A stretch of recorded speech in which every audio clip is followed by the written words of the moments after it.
All right, man. Ben, please tell my audience who are not familiar with you what it is that you do. Well, sometimes I talk into a microphone, Same here. and sometimes I light the Palo Santo and say a prayer for 1,000 years of peace. And it is definitely a meditation that I do daily. But if you would like to hear it, I'm happy to share it. Let's do it with the holy hand grenade. May every grenade on earth be emptied of all explosives and placed at the top of a shaman's staff to be used as a Palo Santo holder.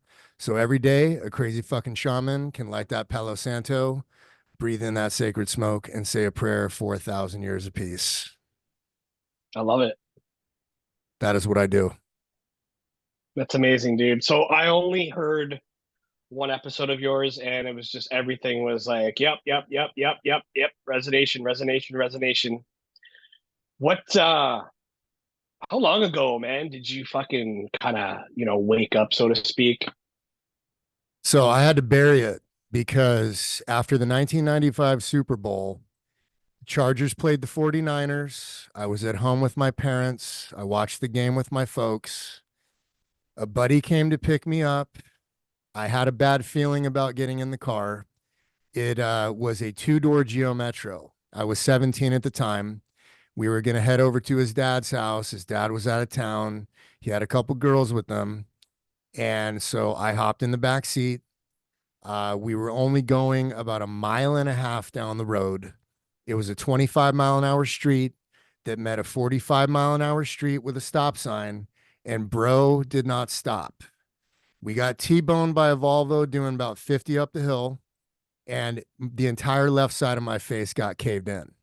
I broke Holy my orbital bone, cheekbone, jaw in four places. My nose was crushed. I mean, it was basically like crushing an eggshell. And somehow, some way, I did not fracture the skull, but my bell did get ringed pretty fucking hard. And there was a huge gap of lost time.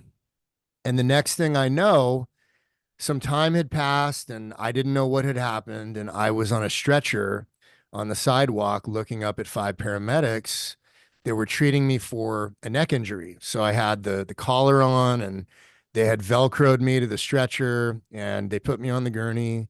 They put me in the ambulance. They took me to Scripps La Jolla. This was in San Diego. So I was 17 years old in 1995.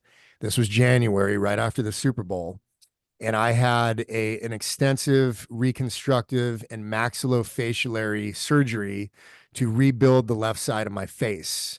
So they put a bunch of titanium plates and screws and wires and a sheet called MedPore behind my eyeball. The vision decreased significantly in the left eye. But thankfully, I had a real high-end plastic surgeon. Um, the hospital sent some dude in there who was super sketchy. And thank God my grandfather was a doctor. They had driven down from Long Beach. And my grandfather looked at this fucking quack and he's like, "You stay the fuck away from my grandson. I'm going to be shit. taking over this." So they found me some high end surgeon in La Jolla. They rebuilt my face. And about 6 months later, so I was out of school for most of the end of the senior year, and I had no sense of taste or smell. My jaw was wired shut. It was a fucking mess. It was just every minute was suffering. It was the worst pain I had ever experienced. And when the pain started to subside a little bit, 6 months down the road, I started to have really weird lucid dreams. Hmm. And before I knew it, I was floating above my body and I would try to open my eyes and I would be right back in my body. And eventually I could stay out for a long time. And I found that when I was floating, if I would shake my head a bit with my eyelids closed, I would end up being able to see through my fucking eyelids. And then I realized I had control over this body. So I'm looking at this piece of meat in the bed, my physical body, and I'm this light, airy, free being who could pass through walls and fly. And I was able to travel in this other fucking realm that was completely foreign to me. And keep in mind, Like America Online just came out. So there's no fucking Google that you can't look shit up on the internet. So Right. I found a psychic bookstore and I talked to this sweet old lady and I told her what was happening to me. And she looks at me and kind of laughs and she says, "Honey, that's called astral projection." And I said, "Well, what the fuck is that?" She says, "You need this book." So I read the book and it's exactly what's happening to me. I started keeping a journal and I had somewhere in the realm of 50 to 60 experiences that I detailed specific encounters with different entities and locations and the terrain was so different. It was very illuminated. It Hmm. was very, I don't want to say futuristic like you would think of in like a cartoon or a sci-fi movie. It was different. It was like how the water it just didn't look like a normal ocean. And It so looked when I went almost like past crystal. it, everything was lighter.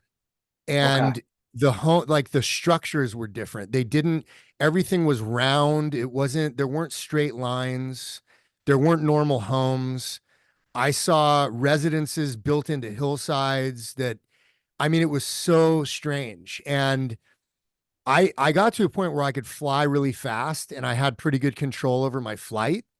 But I got to a point with this where I started feeling like a fucking weirdo. And I had just turned 18 that summer.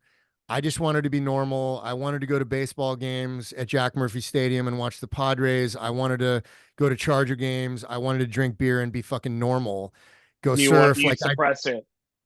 I buried it because I just, I felt like a fucking freak. And Yeah. so I buried it completely.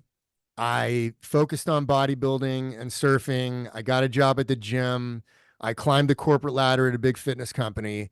And it wasn't until 2007 that I found Alex Jones and realized the Federal Reserve was not an actual government entity. Hmm. And that kind of opened the rabbit hole for me. And I just dove in. And then it was like, holy shit, the battle between good and evil is not myth. It's fucking real. And it just opened up every rabbit hole, bro. Giants, And Tartaria. we are completely bombarded by society and what they dictate to us, how they tell us what we should be doing, what we should not be doing, and we lose our fucking power in the process. The God-given powers, and religion also suppresses our powers as well, saying, like things like astral travel and divination and things are all fucking demonic. It's all demonized to suppress our fucking power and keep us in a state of fear. Well, here's a good thing you can tell all of your Christian brothers and sisters. So I have had Christians tell me that the chakra system is demonic. Hmm. Well, when you look at human anatomy and you look at the chakra system, they're energy meridians, right?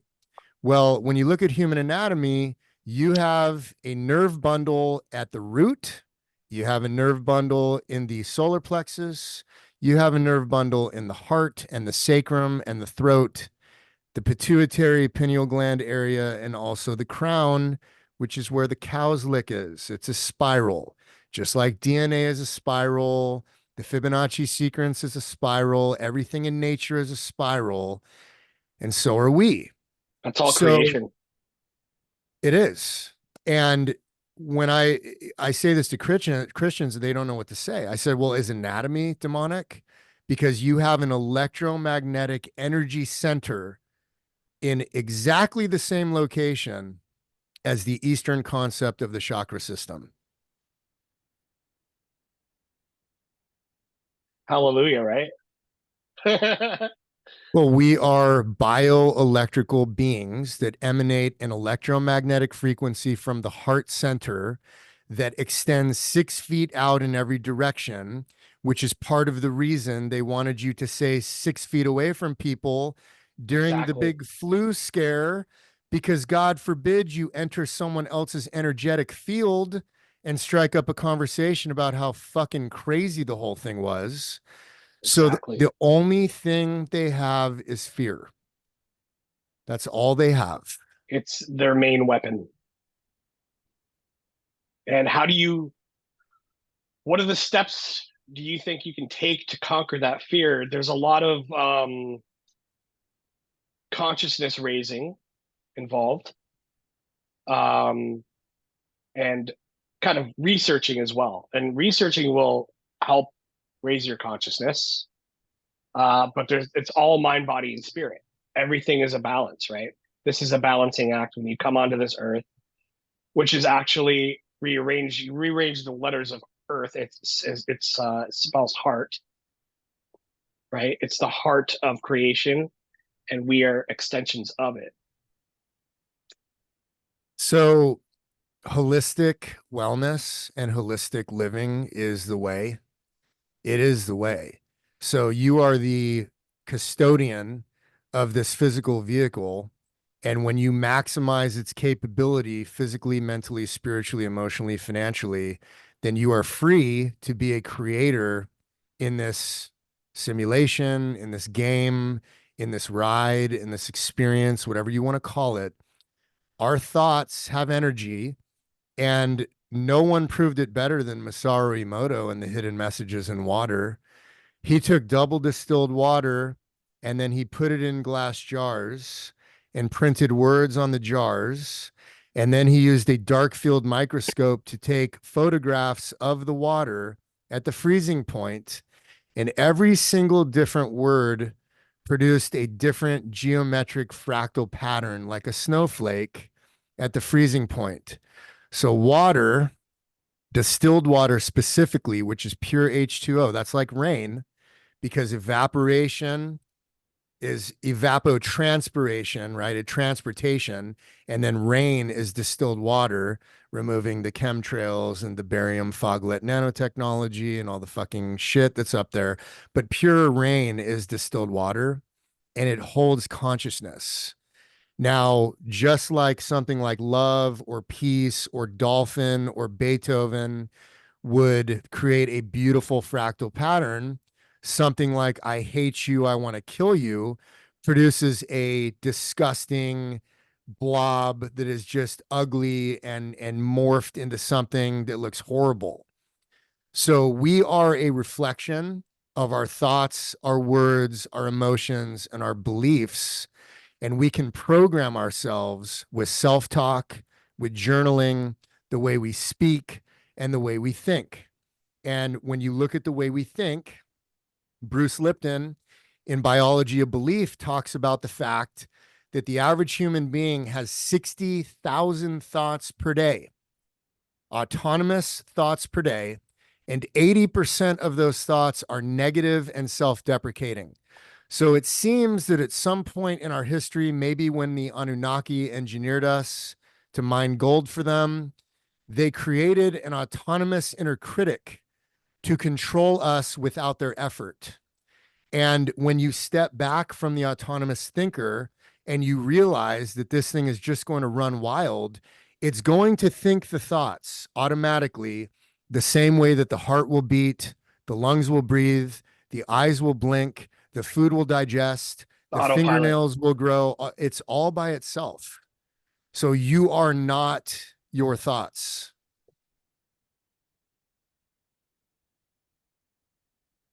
Is this all DNA manipulation that they did to us? Or is it some kind of an entity that is attached to us? Do you So, think? number one, this is all theoretical, right? But when you Right. look at the Sumerian tablets, at one point I did follow the works of Zechariah Sitchin, but when he starts talking about, outer space, now obviously I realize that's a psyop. And I do believe that these entities either got here through stargates that we recovered. I'm sure you've seen those videos of the ancient stargates. Like there was a whole expedition across this realm where so much ancient technology was recovered. So they're either coming from a gateway in the firmament. And when you look at Armenian culture, Haik was the god of Armenia, and he was a 17-foot tall giant that supposedly entered Earth through a gateway in the firmament. So whether that's a stargate or if you go far enough beyond the ice wall, maybe there's an inlet. I don't know how this works, but these beings came here. And I believe that if you look at the Sumerian tablets, that we were engineered by these beings. I would also like to add to that that the Sumerian gods, Enki and Enlil, one of them was good, one of them was bad. I forget which one was which, um, but one of them took over and is now what we call Yahweh. Did you know that? So I remember reading about one being good and one being bad, but Mhm. that's about the extent of my understanding. Okay, so when the god of the the Jews, which is Yahweh, uh, took over and wrote all these fucking scrolls and shit that they found, Dead Sea Scrolls, all that. This entity that people pray to, the Father, Christians are giving their energy to this entity, and known as Yahweh, which they think is the actual creator, but he's been hijacked by either Enki or Enlil. He just changed his name. Well, when you read the Old Testament and you get into the six-pointed star of Remphan, and Remphan being a half goat, half man type of deity, that's the devil. That The is goat some with sort of titties. You said that. exactly. I was laughing No. so hard when he said that, but Well, it's and true. this, a lot of this makes sense when you look at the agenda, like the gay agenda and the trans Mhm. agenda. They want to invert everything. And ultimately, the goal of this is to create an androgynous worker drone that cannot reproduce, that is most likely being fed on the liquefied remains of the dead, just like the Matrix, just like Soylent Green. This is all predictive programming. And when you look at how hard they push this trans shit on people and kids especially, they worship a half goat, half man transgender god with tits. Yeah, That is Baphomet. But I yeah, also dude. think that might be Remphan. Well, it's probably all one and the same, regardless of what you call it, right? They want to invert everything. I've been saying for a long time they want to terraform this planet to be for to like demons to inhabit it in the physical. And I think they're doing that with the 5G and the 6G and the clot shots and everything. And have you heard the theory? And I said this to a couple of coworkers of mine when the scamdemic first hit. I said, you watch. They're putting shit in this vaccine and they're gonna fucking flip a switch and people are gonna become zombies. And sure enough, I see fucking videos of people saying the same shit. So when you look at mRNA technology and what it does in the body, I would not be surprised at all. I think there is a connection. I do not believe that these towers are simply for faster internet. No. When you look at the technology that's in our phones, I study the vestibular system in the brain in the inner ear a lot, Oh, we're gonna get into because that. Yeah, and for we sure. will. But one thing I do want to mention up front is that when the vestibular system is out of balance, we have a hard time processing emotions and Mhm. also regulating our behavior. So we talked earlier before you started recording about how volatile people are, about how triggered people get, about how people do not have emotional control. And a lot of this has to do with the fact that most people are on a constant cortisol drip from doom scrolling, mainstream media, the stress of their job, bills, and daily life, and deteriorating physical health. But there's actually hardware in your phone that emits a frequency that can cause dysfunction in the vestibular system. What about I think it's deeper than that too. It's like most technology, the TV, the earbuds that I got in right now, all that shit, man.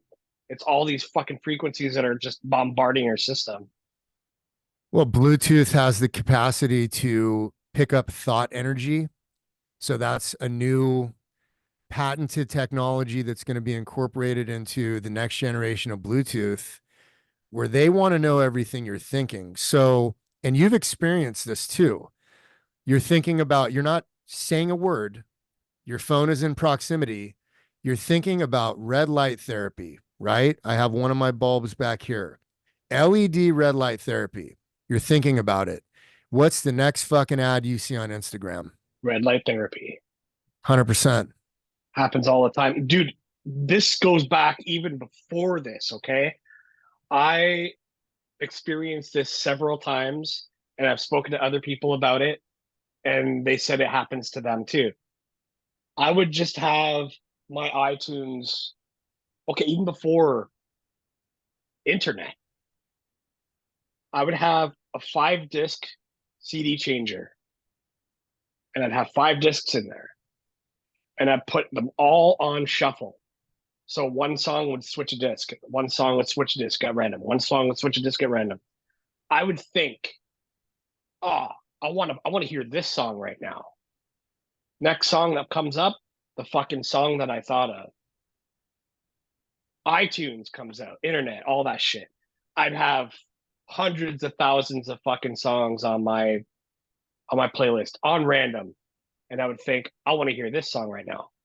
Fucking sure as shit, boom, that song comes on. Well, here's going to really bake your noodle, bro.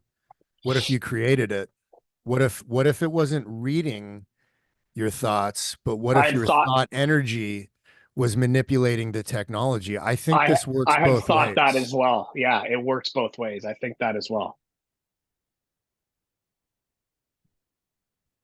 That's the power that we have within our minds, and there's so much there, but we've forgotten how to use it. I always told people, dude, I think we humans used to know how to fucking fly, but we either got manipulated to not do it or we just forgot how to do it. Well, and so now we're getting into fourth dimensional consciousness because, in my humble opinion, I believe that anyone talking about 5D is a fucking freak. They do not know what they are talking about because we cannot skip the fourth dimension. And let me tell you why I think that. The Left Eye of Horus Mystery School was a 13-year school in which the initiates would work under the high priests of Egypt. And this was a 13-year program that was a combination of buds, Army Ranger, Green Beret, MARSOC, every special operations training you can think of for 13 fucking years, in addition to all of the studies and languages and technologies and modalities and yoga and meditation and mind control. They were the high priests. Obviously, they had access to technology that dwarfs anything we can possibly imagine because somehow someone built those pyramids and the sphinxes. And at the very end of the 13 years, the final test was they would have to dive down because under the pyramid is a giant tunnel. At one point, they believe it was filled with water and it was filled with crocodiles or alligators. And so these motherfuckers at the end of the 13 years would have to start at one end on one fucking breath hold in total darkness and navigate this canal to the other side. And if they didn't die, they won the game. And when you win the game, you got to go to the Queen's chamber. And in the Queen's chamber, the polished granite walls that are created with a technology we cannot duplicate and we do not understand would create a harmonic resonance in which the initiates would have a fourth dimensional experience of consciousness. So anything they thought would manifest.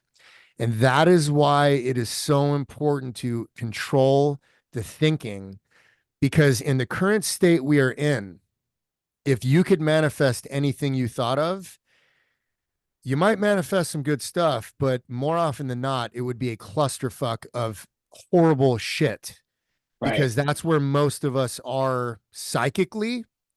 So I think we are scratching the surface and knocking on the door of the fourth dimension where our thoughts are going to manifest into physical reality.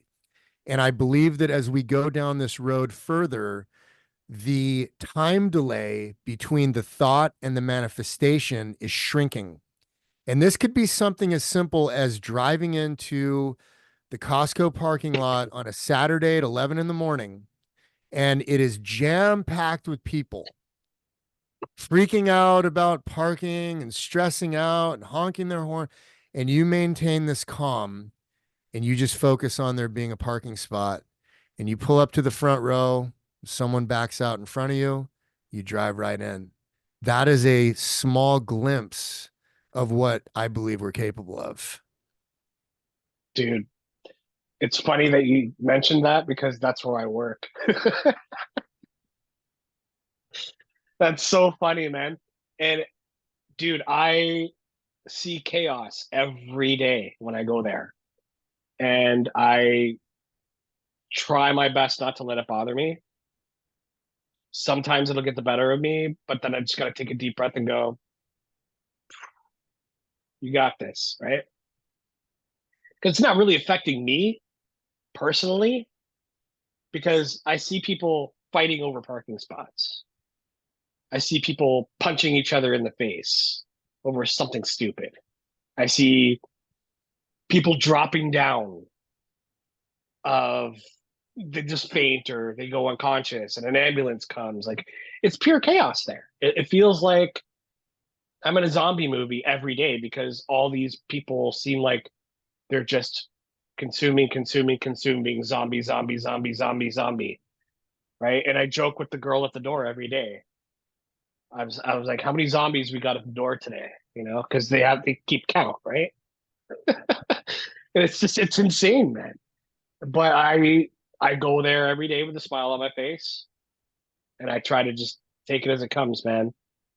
And I try not to let anything stress me out. I try not to worry about anything.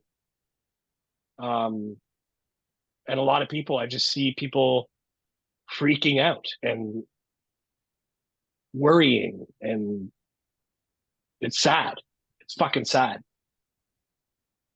Well, it is a reflection of their level of consciousness. So if you don't live in a state of gratitude and you do not look at the cup as being half full, if you do not realize the abundance that you are surrounded by, if you do not realize the miracle of the fact that you can actually see the world out of your fucking eyeballs, if you do not see the beauty in a sunrise or the stars at night, or the beauty of a woman or your children or the ocean or a lake, if you do not spend time in nature, if you do not ground this energy back into the earth, walking barefoot every day on the dirt or the grass, if you do not breathe deeply from the diaphragm, if you are locked in the sympathetic nervous system, then you will constantly be in a high cortisol state of fight or flight.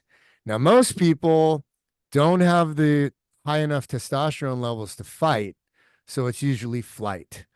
And that is the beta state of avoidance and being triggered and being angry and being offended and being jealous and having rage and being passive aggressive and, all of these static emotions. It's very, very negative. It's just a Yeah, low vibrational state of consciousness that is exacerbated by the consumption of food like substances that are filled with chemicals that are banned in 38 countries in Europe, drinking fluoride and brushing your teeth with fluoride and drinking fucking tap water and being poisoned by microplastics and watching degeneracy that Hollywood puts out and thinking sports are important and having 3 or 4 orange bottles of chemicals that the doctor in the white lab coat gave you. It's a bunch of lab rats, a bunch of sheep that are literally being herded to slaughter, but their spirit has already been slaughtered. yeah.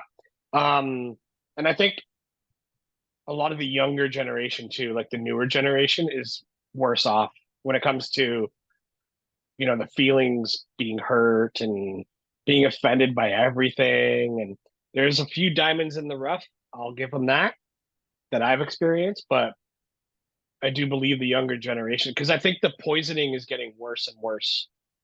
Like it's always been there, but I think they're dialing it up in all the restaurants and all that shit. You know what I mean? Seed oils are in everything, Yeah, genetic seed oils. modification. You've got atrazine that is sprayed on 90% of produce and almonds and berries, and you've got glyphosate in most of the grains. So we're dealing with chemicals that destroy the endocrine system. And you even look at what soy does. There was two Japanese scientists recently that took an extract of soy and they were able to turn male catfish into females who could reproduce How the fuck does that work? because soy They is a just lose their. phytoestrogen. Do they lose their fucking genitals or what? And it turns into a I vagina? think they just get sucked up. I mean, I don't really understand fish anatomy so much, but when you look at like there are images out there of what chemical plants that make plastics when they dump their shit into the river, they will cause the same kind of gender inversion in the fish. Mm, Um, I mean, and then you got the Berkeley atrazine study. So atrazine is an herbicide sprayed on 90% of produce that's conventional. And the Berkeley atrazine study was done by a student at Berkeley where he had two tanks of male frogs. He had the control group and he had the test group. Now the control group had regular water and the test group had water with the EPA allowable amount of atrazine that is permitted for human consumption, and every single one of the male frogs turned gay. Five of them became female and reproduced. this is where the whole fucking thing comes from. Frogs are gay, Joe. Turn the frog gay. It's true. It's fucking wild, man. And look at what's happening to the kids. Now, genetically modified soybeans were introduced in 1994 by Monsanto. They are Roundup ready, meaning you can spray as much Roundup as you want on these soybeans and it won't kill them. But if you spray Roundup on the grass or, any other kind of plant, it will kill it. Roundup ready soybeans are immune to glyphosate. Okay. Now, we talked about what happened with the Japanese scientists and, gender inverting the fish. I believe they were catfish. And you look at what's happening with the kids, gender confusion, gender dysphoria, sexuality issues, all this gay stuff. You got the big push from Hollywood. Every single fucking movie in Hollywood has always got some gay theme to it. Yeah, And so these kids are being bombarded with this and they're being conditioned to believe that that's normal. And if you look at studies on gender dysphoria, in cases of gender dysphoria in children who are prepubescent, in 94% of the cases, the dysphoria automatically resolves itself as soon as the child hits puberty, as long as there's no intervention. And the demons are trying to push the puberty blockers on the children because they're really, I think, they know this, they're trying to prevent the course of natural events, saving the child from their confusion, and right. then they make it worse. And also, it's part of a depopulation agenda because, contrary to what people might believe these days, men cannot get pregnant. So if you're fucking putting a penis in an asshole, you're not going to get them pregnant. So that's depopulation on a mass scale right now. Not that I have anything against gay people. I Not do. that I have anything against. Okay, I'd like to hear your thoughts. So they have to recruit. When you look at child sex crimes, gay men make up 2% of the population in America and commit 40% of child rape. Really? I did not know Where that. where where does that disparity come from? Monkeypox is completely a gay thing. I mean, as soon as they found out it was emanating from gay orgies, which are far more common than people want to believe, and then all of a sudden kids and dogs were getting it. So we're Wow. dealing with a sick. Now listen, you can do whatever the fuck you want in your bedroom. It's none of my business, but stay the fuck away from my kids. Stay the fuck away from the schools. Keep your fucking drag queens out of the libraries. Keep your fucking clothes on at your fucking parades. Hmm. They are degenerate No, I fucking totally sodomites. agree. I totally agree with that. I've had numerous discussions about people with people about that particular thing where like Toronto, where I'm at. Uh, there's been people who were posting videos on TikTok talking to a police officer. Officer, you gonna do something about that guy that's naked, swinging his dick around in front of a kid? I can't. I'm sorry. Why not? That's fucking indecent exposure. Like, what the fuck are we doing here? Well, it gets even worse, bro. So Fucking cop LB, cars. The cop cars have fucking rainbow flags on them. yeah. And Like, LB fucking XYZ plus or whatever the fuck. The plus is pedophilia. And so these demons are trying to lower the age of consent.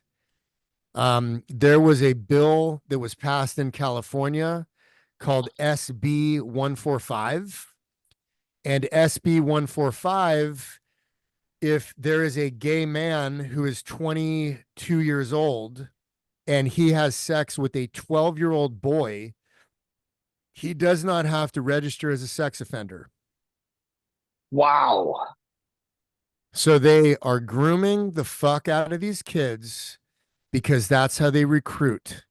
And when they get a boy and they sodomize a boy, the boy is going to be, his manhood is being taken from him. Oh, And absolutely. that is how they recruit. I know personally a couple people who were raped when they were kids. Very close to me, actually. And I don't mean to sound like I'm talking about myself. I actually know a couple people. It's not me, but they really are disturbed. And it's trauma that will never fucking go away, man.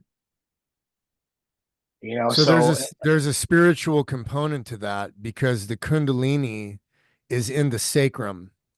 And when someone is sodomized against their right, will, right.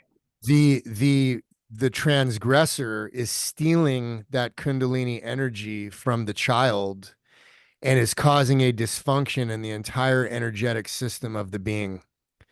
And that's something, there's no going back from that. That is fucking intense, man. I even Well, know why? this one guy. I even know this one guy.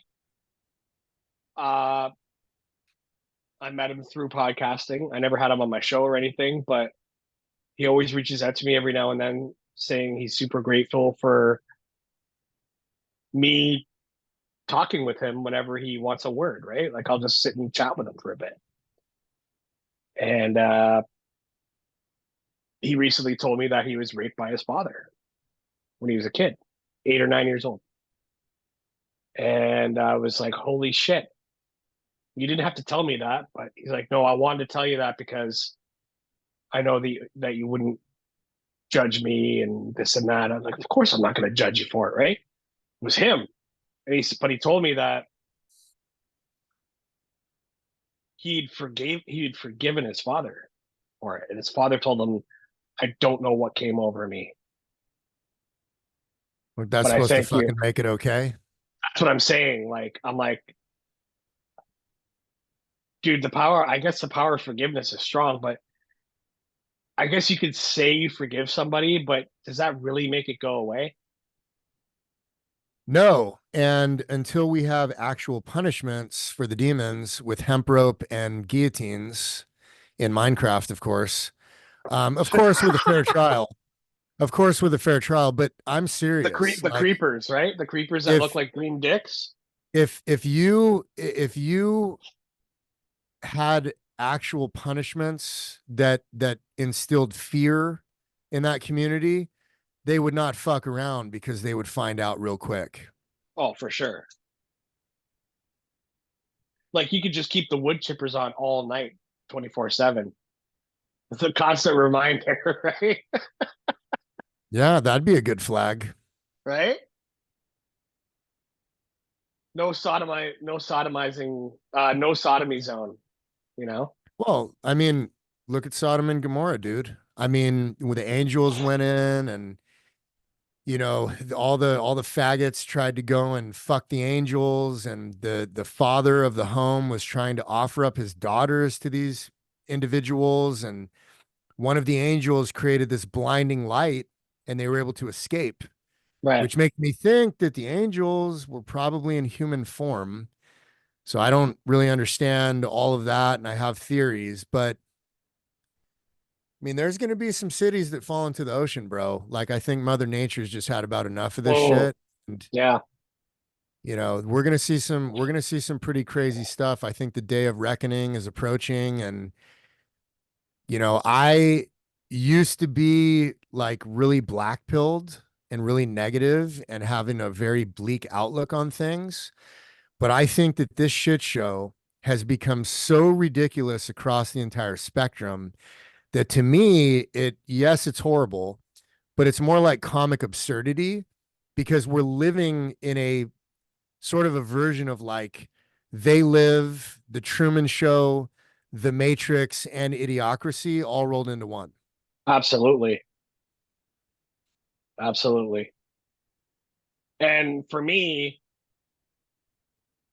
I always tell people, I'm like, dude, yeah, everything's getting worse and worse, but you have to you really got to fucking learn to laugh at it and crack jokes about it. Because if you don't, you're going to be going the other way. You're going to be totally black pilled. You're going to have no fucking hope. None of that. I always have hope. It's not hopium because I think that hope is what keeps us going through this fucking shit show. I don't know what your thoughts on hope are. I don't know if you believe that. I do know that you said that politics is not going to be the solution. It's all spiritual. And if enough of us become more aware and work on ourselves, do the work, learn to fucking treat people how we want to be treated, that's what's going to solve our problems. It's not going to be fucking Kamala Harris. It's not going to be fucking Donald Trump. It's not going to be Pierre Poilievre in fucking Canada. All these people are batting for the same fucking team, and it's not for us. So, are you familiar with the World Peace Group and the 1993 Washington, D.C. crime study? Vaguely. So the World Peace Group is a nonprofit, and they've done plenty of crime studies, but the one in particular that is very impressive. In 1993, they approached the chief of police in Washington, D.C., and they said, "We believe that we can get a group of highly trained meditators and rent out this big convention center and bring everyone there, and they will all meditate on peace and love. And we believe there will be a measurable effect on violent crime with a significant decrease over this 12-week period." And the chief of police laughed in their face Of course he and he would. said, "The only thing that's going to cause a significant decrease in violent crime in my city is 20 feet of snow." And they said, "Well, can we do it?" And he said, "Yeah, have at it." So they rent out this convention center. And at the peak of the study, they had 4,000 highly trained meditators harmonizing their thought energy on peace and love. And they saw a 24% decrease in violent crime over the 12-week study. And there was no fucking snow. Dude. How many people were, did you say how many people were there? 4,000. Holy shit. Now, this is called the Maharishi effect. This is a measurable effect of combined thought energy. When you have 1% of the population harmonizing at a level that is broadcasting a frequency, you can uplift consciousness in the entire field. This is the only way. This is the only solution. There are no other solutions. Not all the bombs, not all the gun. Believe me, I love guns, but not all the bombs and the guns and voting. I mean, it's all fucking rigged anyway. Oh, Like absolutely. That's pe- why I brought it up. people have to realize that our thoughts create things. And when you harmonize thought energy with others, you have a measurable effect on consciousness. And this is even measured at a small scale. There's a book called, When sorry, just one quick thing. When two or more are gathered, right? Like it says in the Bible, it's more powerful when it's just more than one person. Go ahead. there's an exponential effect. And you're right. So this book, Primal Leadership by Daniel Goleman, they did a study on leadership and they wanted to study the difference between the authoritarian dictatorial leader who leads with an iron fist and is intimidating and doesn't give a shit about his people and is just a fucking asshole. And then the authoritative leader who leads with what is called referent power, where this leader cares about his people and wants the best for them and wants the best for their families and wants to minimize turnover and wants to maximize benefits and wants to maximize employee morale. And what they found is this: the employees of the authoritarian dictator had worse immune systems, more sick time, more depression, more doctor visits, more medications prescribed, less productivity, and of course, higher turnover. And the counter to that is that the authoritative leader, he had healthier followers, employees, higher productivity, higher employee morale, and the serotonin, dopamine, norepinephrine, and immune system response was highly elevated compared to the other group. That is fucking wild. It is about the energy of the leader. It is about, do you care? Right. You shall know them by their fruits, man. You know, the leader has to have a heart. And in my experience, dude, it's almost every fucking person that I work for. There's like, again, I'll say it again. There's a few diamonds in the rough, but most of the people that I work for, the main fucking leader rules with an iron fist and they do not give a shit about anybody under them. They only care about themselves. They only care about the other managers. They don't care about the underlings. And they target people. They berate them. And why would I want to work for somebody who is going to be an asshole? Well, you don't, but you need a paycheck. Exactly. But with that being said, what is with that mentality where people think that because I'm an asshole, I'm going to instill fear in them, they're going to want to work harder? It doesn't work that way. And I don't understand why they think it works that way because it doesn't. Well, that's the nature of corporate America because at the end of the day, all they care about is quarterly earnings. And Mm-hmm. so when you look at a nonprofit that doesn't have to pay taxes and is only required to give away 5% of their fund annually, you have a lot of happy people and you also have people that make a lot of money. And so when you look at the structure of a corporate entity, it's all about profit. It's not about people. And Right. it's one more component of this dimension that's inverted. Dude, I did an episode a couple episodes back with my dad. I actually got my dad on because My mother has Alzheimer's. She's nearing the end. At least we think she is. But there was shit going on in the home, and he's going to be suing for defamation of character. That's a whole other thing. But these for-profit ventures that make it seem like they're caring for your loved ones, they don't give a shit whatsoever. And it's really fucking sad, and it needs to end. That's why I wanted to get the episode out, because people need to be aware of, if they're going to put their loved one in a nursing home or a long-term care home, they need to be aware of the goings on that happens in there, because it is not fucking pretty, man. I tell you. You know, when you look at neurodegenerative conditions like Alzheimer's and dementia, there's a lot of interesting research going on with psilocybin and nicotine. Yeah. So psilocybin and nicotine, can help grow new brain cells. And there are cases that are documented of people with early onset Alzheimer's that start microdosing psilocybin, and they're fucking better than ever. Yeah.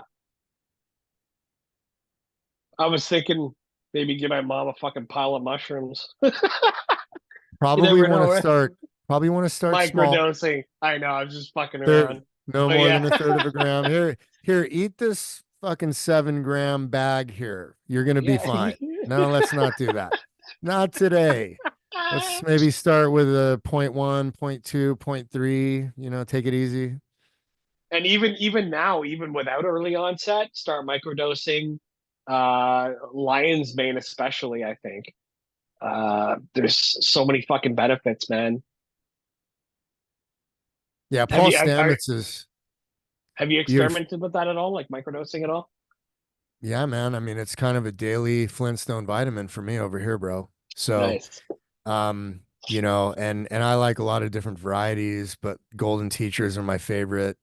And I took one about an hour ago, and I would say that verbal acuity, visual clarity, creativity, the way that the words flow, the way that the thoughts are more clear, and memory recall, it provides a level of clarity and focus that you do not achieve otherwise. And Right. it's not a hallucinogenic dose. This is a highly functional dose that allows you to perform at a higher level with anything you do physically, mentally, spiritually. So when How I'm on you my should machine, how you should be fucking performing. well, and let me tell you what's interesting about mycelium. So there were some scientists in Japan, and they did an overlay of the subway system, and they created a maze. And they had mycelium at the very beginning where the first station was on the maze. And the whole subway system was laid out in this maze on this table. And they had a This is food where source. I heard this from you back then. Did you hear this from me? I heard it somewhere. I know I've talked about it in It videos, grew, in TikTok right? videos. And found the fastest route. They found the fastest route to the food, and they restructured the entire underground subway system based on this higher level of efficiency Dude, my at mind is the end. blown right now. Fuck. So you remember the movie Avatar when Sigourney Weaver is testing the electromagnetic capacity of the root system, and she said that everything is interconnected, it's a neural network and they communicate. That's what this is. Right. Mycelium can send a signal to roots of plants and tell the plants to release a toxin to protect them from an oncoming predator. The mycelium can sense an oncoming predator in the distance and give the plants warning. That is fucking amazing, dude. And who are we? You know, me when I was a kid, I heard these things like, oh, animals don't have a fucking soul, or plants don't have a soul, or a brain, or this and that. Who the fuck are we to say that when shit like this happens? Do you have dogs? I have a cat. I have 2 cats and 3 dogs. And I think that dogs are the most beautiful creatures on earth. They are 100% unconditional love. They're the most amazing companions. We do not deserve them. They're wonderful. And I think I enjoy their company more than humans most days. Dude, my cat is he is my little world, man. I love that little guy. He's old. When we first got him, he didn't really want anything to do with me. But later on, now that he's older, he's just like I can't go anywhere without him following me, and he just wants to soak up my love, and he Do you fucking loves it, know and I love it. the purring of a cat actually has a therapeutic benefit to the human heart? I knew that, yes. But this guy, I'll be sitting there doing whatever, and he'll just like come over and just go swipe my leg. Pay attention to me, and I'm like, oh, come here, buddy. He's That's good. awesome. Some Love cats is good. though, some cats are they just want to cause fucking havoc. Well, Same with dogs too, though. they will eat your eyeballs. So if you die in your house, your cat is going to eat your eyeballs. A dog will lay by you and starve to death. Yes, we actually had a friend of ours pass away about a month ago, and we didn't know, like we didn't know he passed away, but we called his sister, and she said, "I have some news to tell you." I didn't hear from him either, and I went to go knock on his door. He wouldn't answer, and I went into his apartment, and he was fucking blue and cold on the bed, and his dog was just sitting there lying by his side. Yeah, I'm sorry. Sucks, man. But like what you said, the dog will fucking sit there with the owner until it dies. Yep. That's a That's level how of loyalty that you will never find from a human. exactly. I was just gonna say that. It's wild, man. Ben, let's talk about spinning. So, how much do you know about Rumi, What is Rumi? the Sufi poet Rumi? Are you Okay. familiar with any Rumi I quotes? no, but you were talking about it on your show. Yeah, so Rumi actually was a whirling dervish. And let me just say, share some amazing quotes with you. We carry inside us the wonders we seek outside us. I have been a seeker and I still am, but I stopped asking the books and the stars. I started listening to the teaching of my soul. It's your road and yours alone. Others may walk it with you, but no one can walk it for you. Let silence take you to the core of life. In the blackest of your moments, in your darkest times, wait patiently with no fear. By God, when you see your beauty, you will be the idol of yourself. I got the chills from that one. That's why we should have no idols. 100%.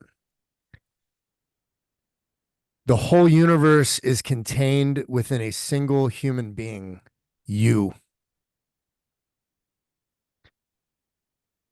When the world pushes you to your knees, you're in the perfect position to pray. The moment you accept what troubles you, the troubles you've been given, the door will open. There is a voice that doesn't use words, just listen.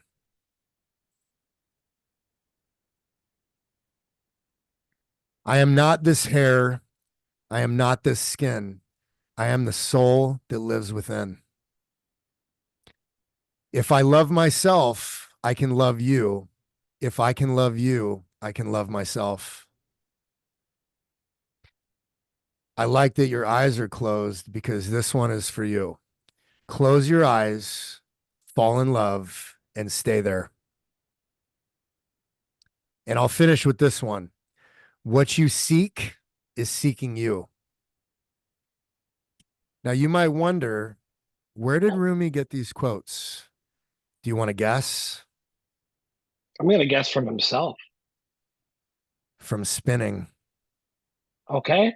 Rumi was a whirling dervish, and the whirling dervishes do something called the Sema dance. The Sema dance involves repetitive spinning on a dance floor for 30 to 40 minutes, in which they do not get dizzy, they do not lose their balance, and they enter a mystical state of consciousness, which is highlighted by a theta brainwave state. They transcend the normal monkey mind and they go to a higher dimension of consciousness in which they receive information from the infinite.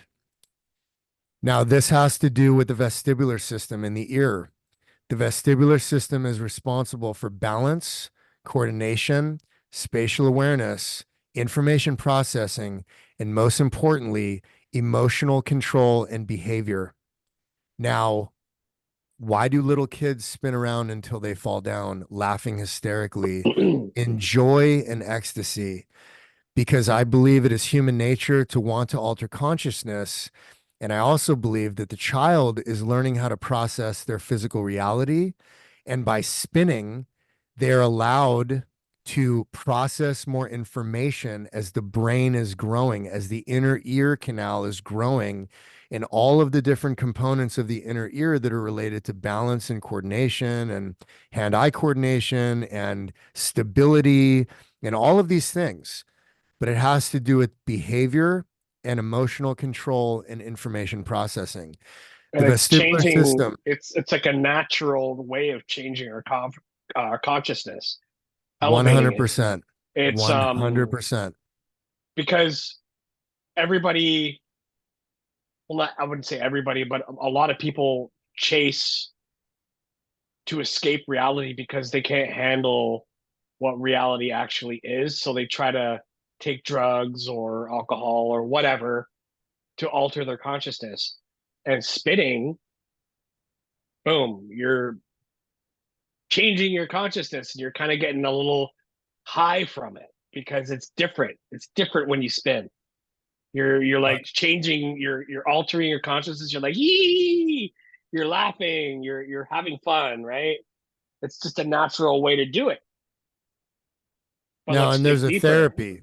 there's a therapy, right? So there are therapists that use this modality that is called rotary vestibular input. It's just a very fancy way of saying, I'm going to put you in this office chair or this tire swing, and you're going to sit there, and I'm going to spin you around for 3 minutes. And I want you to breathe and keep your eyes closed.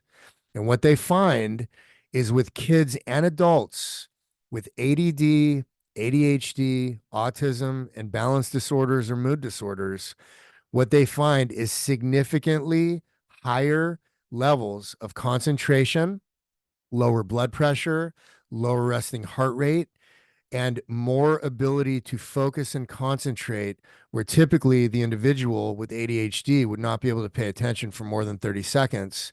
Suddenly, they have 30 minutes of unbroken concentration because they have created balance within the brain.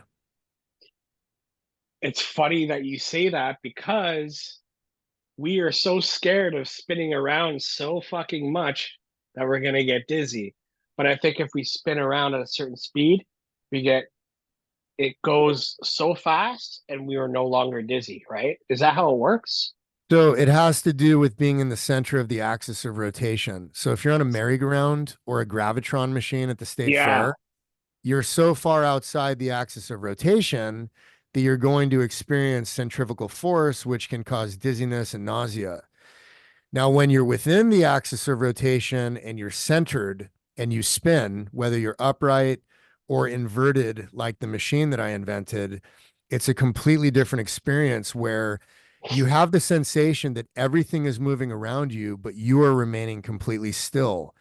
And when you get far enough into this, there is no thinking because depending on where like if there's a light source or sound, binaural beats or solfeggio frequencies, you have a speaker or you have light like the sunlight with your eyes closed, you begin to get a strobing effect because every single rotation, you get a flash of light from the sun or a light source. Sure, And it sure. causes a pulsation effect in the brain where your eyelids are closed, but you're seeing this flash of light. And before long, it turns into patterns, geometric patterns, like it's mathematical patterns. And you begin to dissect these patterns. And before you know it, there is absolutely no thoughts whatsoever. It is a completely different dimension of consciousness. And what I'm fascinated by is that when I get off of my machine after 10 minutes of spinning, which equates to 300 rotations, because I'm only able to do it manually, I don't have my motor and the steering wheel yet. You're My working goal on is it. my goal is to be able to get up to like 100 rotations a minute, because I think some amazing shit will happen going that fast. But I can stick my landing and there is absolutely no dizziness whatsoever. And there is a profound sense of peace and calm and clarity and silence. It's it's amazing. It's magic. That's fucking awesome, man. Can you describe what it looks like? I can do a screen share for you if you want. Yeah, that's cool. Do you, when you post this, do you post the video and the It'll, audio or? yeah, yep, yep. So yeah, if you just give me a quick minute here, I will pull up my TikTok page. It's funny the way that you describe it, I can almost feel it by visualizing it. I think this could be a modality that a lot of people are going to want to do in the future.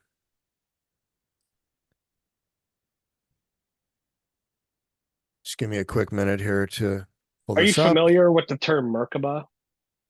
Merkaba. Merkaba. So, are we talking about Metatron's cube? Well, it has something to do with modality, does it not?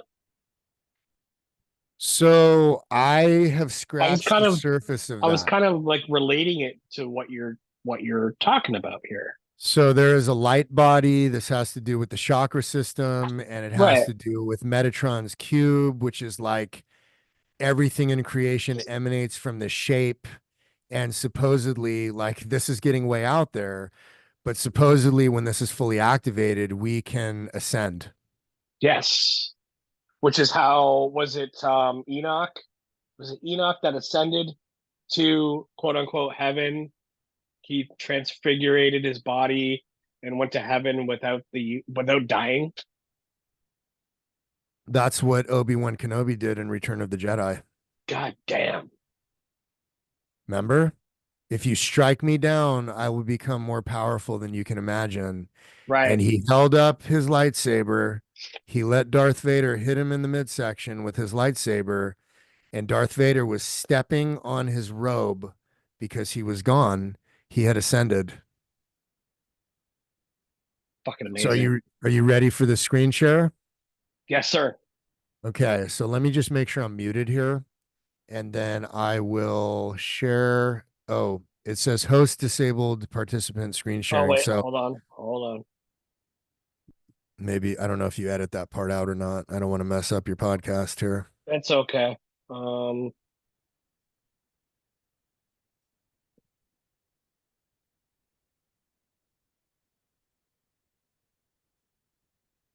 I didn't disable it. I just didn't enable it. Okay, no worries. And I'm probably retarded where I can't figure it out. Can you do it on your end? How about this? Give me a verbal description of it. Okay, so I originally created a geodesic dome that was 108 inches in diameter and about 9 foot tall. And I was able to weld up my patented attachment. And so imagine a pull-up bar that can spin on a bearing system. So when I put gravity boots on, I hook up on the pull-up bar and I'm using weights on the floor with a handle and I'm moving myself at about 30 rotations a minute in a counterclockwise direction. Are you right side up or upside down? I'm upside down. My gravity boots Holy are hooked up. shit. So my gravity boots are hooked onto the pull-up bar and I'm spinning Right, upside right, down. right. Okay, okay, okay. What's the purpose of being upside down? So the father of modern medicine, Hippocrates, who is responsible for the Hippocratic Oath, do no harm, 3,000 years ago, he was well known for tying ropes around people's feet and hoisting them up on a pulley system to hang them upside down to treat a variety of ailments, depression, anxiety, the common cold, back problems, neck problems, different aches and pains. So inversion is amazing because it increases cerebrospinal fluid pressure. So we have something called a craniosacral pump, which is how we pump cerebrospinal fluid from the sacrum to the brain. So your spinal cord is like copper electrical cable, and you have something called a dura, which is basically like conduit that goes around this electric cable. This is your information superhighway. Now you have fluid in there as well, and that's called cerebrospinal fluid. When you increase cerebrospinal fluid pressure through inversion, it allows you to facilitate hippocampal neurogenesis, which is the facilitation of the growth of new neurons in the brain. It also will flush out toxins from the brain. So, this is a phenomenal treatment for depression, anxiety, and especially back problems because we're so compressed from sitting and stress and bad Yes. posture and all these things. When we hang upside down, we're able to stretch the vertebrae vertically, which relaxes the pressure that's placed on the peripheral nerves that emanate from the spinal cord. And so it increases circulation, it increases the rate of recovery and healing, and your back. That's why Bruce Wayne sleeps upside down, hanging off a rafter. Yeah. Yeah, dude, and the Kundalini energy. I went to a chiropractor one time, and when I got my neck just adjusted like both sides, I got off that fucking chair, dude. And for the whole day, I was like, holy fucking shit. Yeah. Like, I was just zapped with energy. Yeah, man.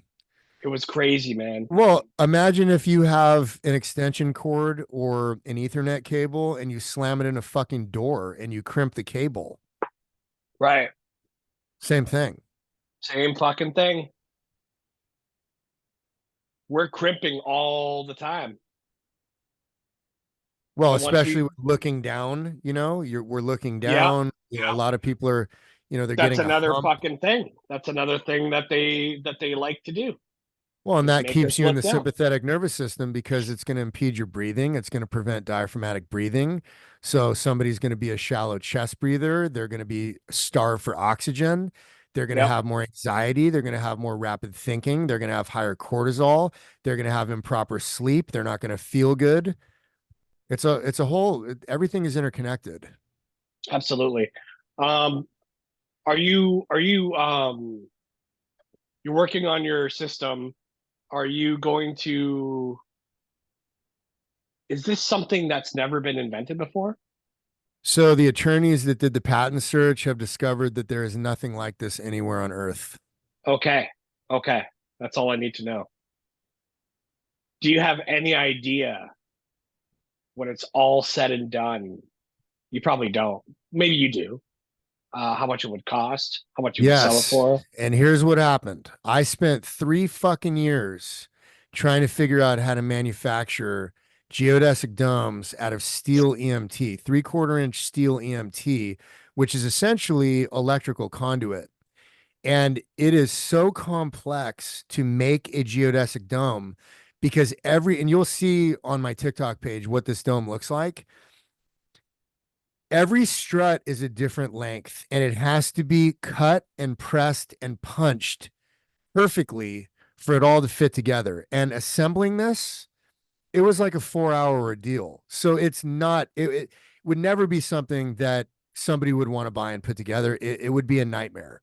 Right. Manufacturing is a nightmare. Assembly and disassembly is a nightmare. It's not an IKEA purchase.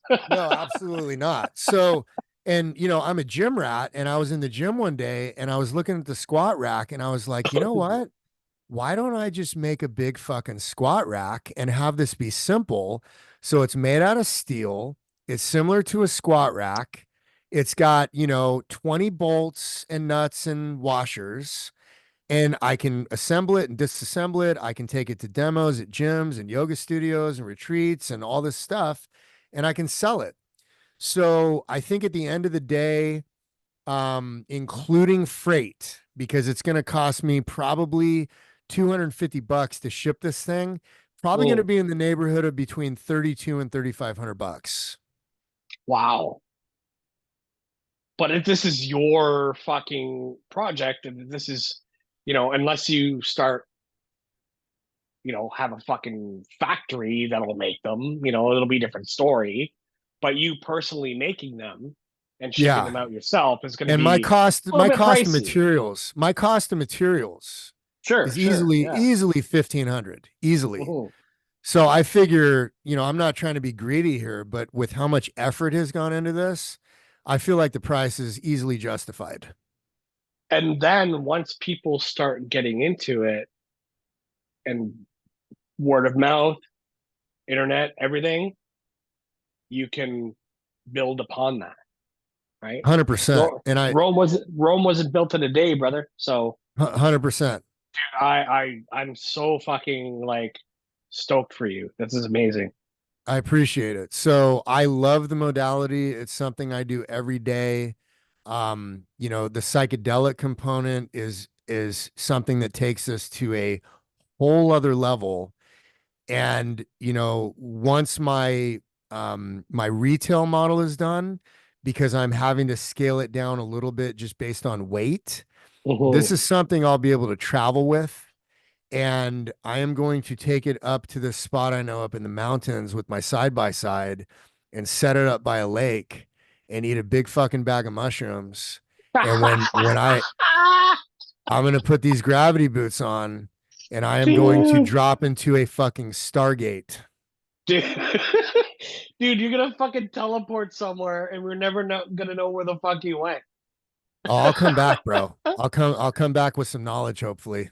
This reminds me of a movie I watched recently. It's called Synchronic. Have you heard of it? Okay. No. And so it stars Anthony Mackie, the guy that played Falcon and Captain America, right? But him and this other guy are paramedics, and they're going from one scene to another, discovering that these weird fucking overdose cases are happening. This is wild, okay? Um, and one case they see one guy at the bottom of an elevator shaft with all his limbs off, and his girlfriend in the hotel room with a snake bite on her leg, and they're like, "There's no fucking snakes here in Louisiana. What the fuck's going on? How did she get a snake bite?" And then they find this fucking drug called Synchronic. It's a designer drug, synthetic, and so he ends up going around and buying all the Synchronic from the smoke shops and all that shit because it's legal. And the other paramedic's fucking daughter goes missing, and on the scene they check out that she took the Synchronic drug. And so she's gone. What do they do? Right? So he ends up finding that he has a fucking pineal gland tumor. And he goes home and he's getting wasted. He's drinking and he sees the Synchronic in the garbage can and he picks one out and he says, fuck it, washes it down with some whiskey. 6 minutes later, everything starts disappearing and he's in another fucking dimension or world or whatever. And he's in a swamp area The water feels so real. He sees a fucking alligator all of a sudden, and then this guy with a suit of armor comes on charging at him and hits him, tries to hit him with an axe, misses him, and then he wakes up on his couch again. And he's like, "What the fuck?" So he realizes that he looks down and he sees the axe mark on his floor. And he's like, "What the fuck?" So then he starts filming himself and says, "I'm going to take it again. If I go missing, then you have this footage." Does it again, takes the drug, goes into a different fucking area where it's like super cold. There's a big, huge woolly mammoth, and there's a hunter, and the hunter tries to fucking. He's trying to throw a spear at him. He's like, "Wait, wait, wait, wait, wait! I have fire. I made a fire." He makes a fire with him, and they're both freezing. And then he wakes up again 7 minutes later, and he realizes, he comes to the conclusion that this drug is allowing him to time travel. And wherever he takes it, wherever he's standing or positioned, he will be in another time era when he takes the drug. And if he's not back in time 7 minutes, he will disappear forever. So then he goes on a quest to take this drug and find his paramedic partner's daughter in a different time Gnarly, era. Yeah, it's gnarly. fucking wild, man.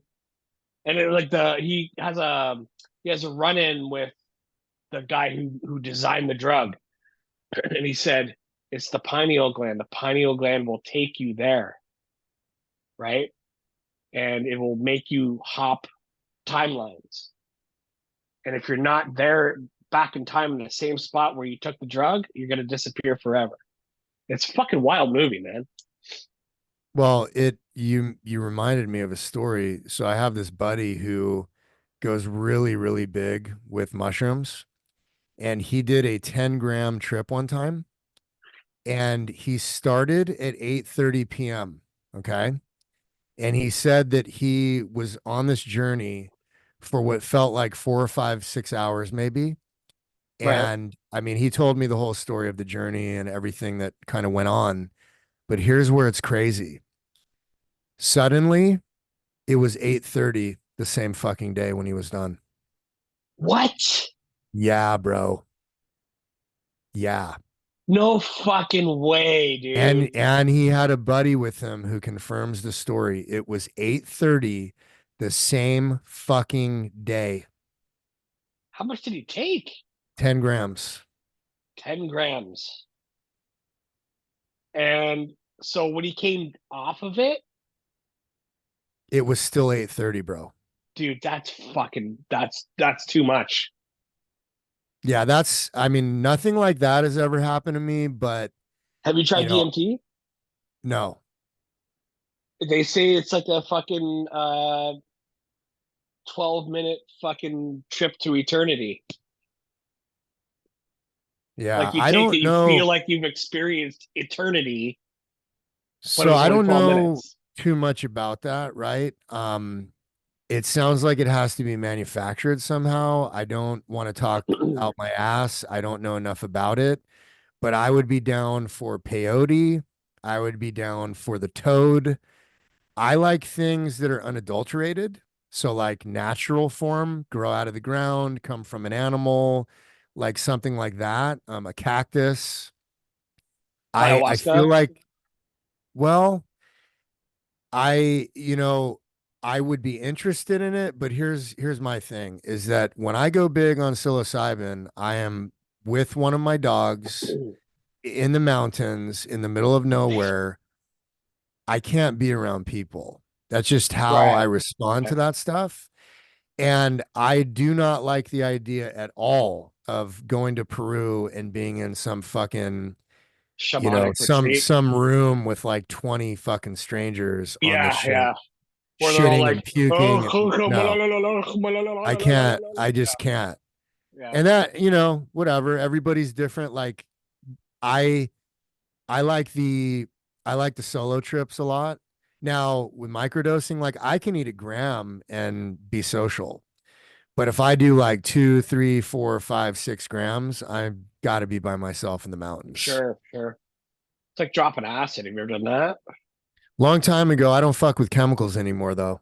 Yeah, yeah. That was one of my awakening experiences as well. I was only like fucking well, first off, I was only 13 when I had my first astral projection, 14 when I did acid.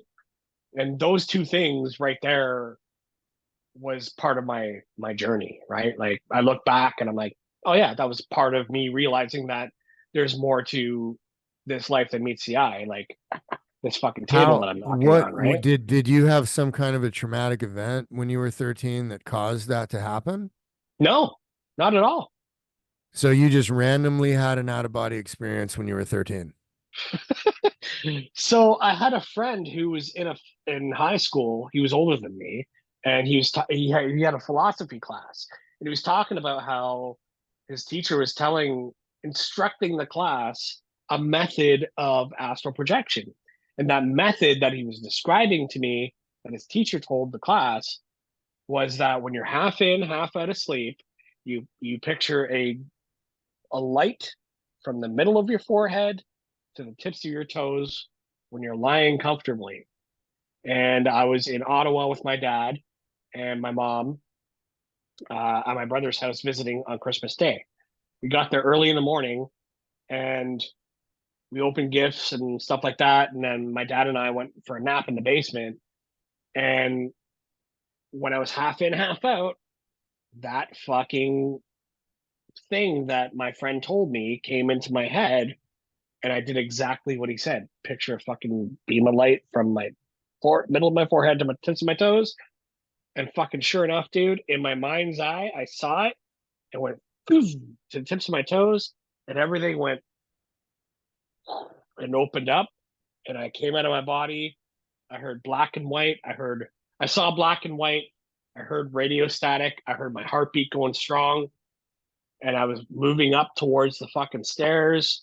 I went up around the corner, and then I got fearful, and I went boom, whipped back into my body. Did you go further with that or was it just a one-time experience? It happened several times more later on in my life. But every time I do it, it's always black and white that I see, and it's radio static that I hear, and it's my heartbeat that I hear. Except for the last time that it happened, I heard I was floating in like a blue kind of space. It looked like space with stars and everything. And I could see other shapes, other bodily shapes, and I could hear them speaking, and they were talking about gods and different gods and things. And then I came back into my body, and when I came back in, I could still hear them talking, but they echoed away and they drifted away. It's pretty wild, man.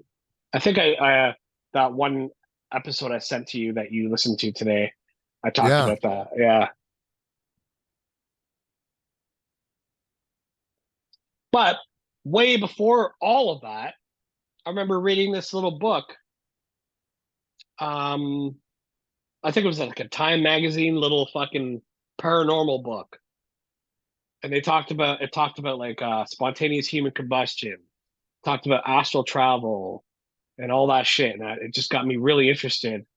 And then later on, when I was like 13, my buddy started talking about that. And then I had that experience. So, you know, and then taking acid when I was 14 was a mind blower too, because I was like, holy shit, look, the fucking buildings are waving like a flag, you know? What was your teenage experience like having those experiences at such a young age? Um, I mean, I'm still the same person that I always was. I always just loved everybody. I always gave them the benefit of the doubt. I was a very happy person. Um, I was the kind of guy who loved heavy metal music. I had long hair in high school. I had a jean jacket. I had the metal patches, band patches on my jean jacket, and I'd walk through every fucking hallway and just give love to everybody, and they would give it right back to me. Like we had a hall, we had all the hallways were labeled. We had the preppy hall, we had the nerd hall, we had the brown hall, which was all black people. And I would walk through the brown hall, and all the black people would be like, "Yo, Dave, what's up, man?" And I'd be like, "Yo, what's up, man?" You know, like I just loved everybody. I've always been like that, That's and I pretty think, amazing, bro. yeah, dude, and I've always been like the type to like not follow really any kind of clique. I was just my own fucking self all my life, man. Were you solid like that through this whole journey, or did you experience any darkness that took you away from that? Well, I think there's been dark times, but nothing to like fucking shake a stick or write home about. You know what I mean? Like just stupid shit, but it's nothing's ever conquered the love that I have for other human beings.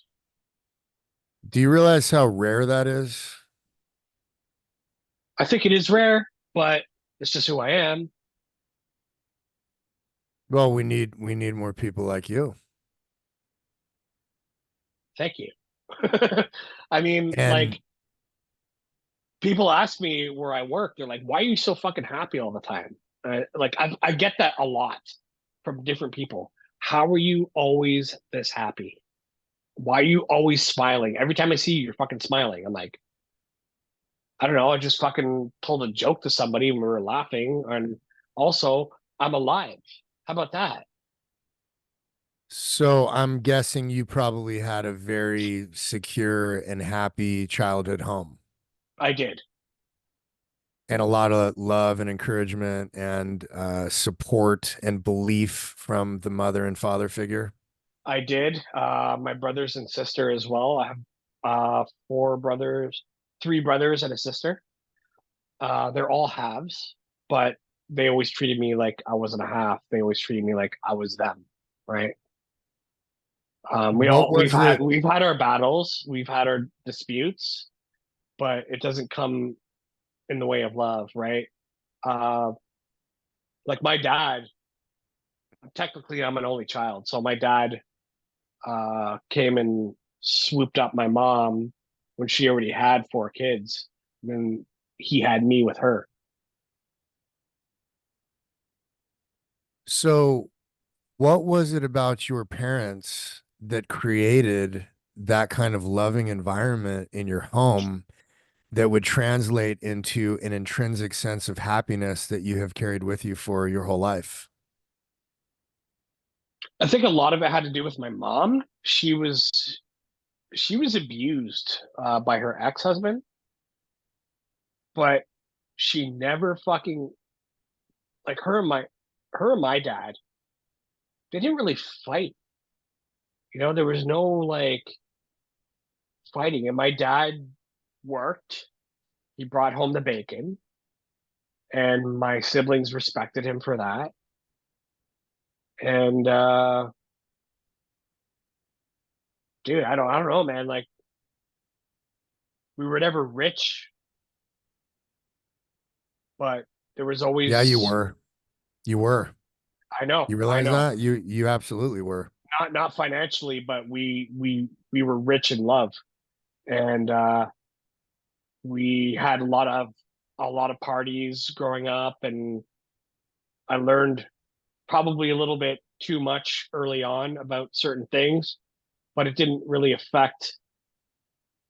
It just made me who I am today, and I just love people, and I love music. I love a lot of stuff. you know, I'm just a very loving person. That should be the rule and not the exception. And so it's so rare to hear from someone that, number one, has that kind of vibe, which is great. And coming from a loving home where they were supported and encouraged, and that happiness was created in the home. Because, I mean, more often than not these days, homes are broken. Yeah, very rare for there to be a mother and a father in a home. And if there is a mother and a father in a home, it's rare that the mother and father love each other and respect each other and communicate calmly and create an environment of peace and harmony and joy and cooperation and encouragement within the home. So that's a wonderful story. And the way that all of this gets fixed is that every child has the opportunity to grow up like that, regardless of the financial situation, because, and I don't think money's bad. I think money's energy. And I think that money Sure. is an extension of who you are on the inside. Fuck, And I'm so getting emotional right now. if you're a raging fucking asshole and you give that person a bunch of money, they're going to be a magnanimous fucking asshole like Andrew Right, Tate right, or right. someone like that. I can't But stand that fucking guy. God. yeah, well, what does he do when he got arrested? This, I mean, Right, right, and we could get into mudras and all the shit like the energetic, because like I think, and that's another, like I don't want to go too far down that fucking tangent, but right, yeah.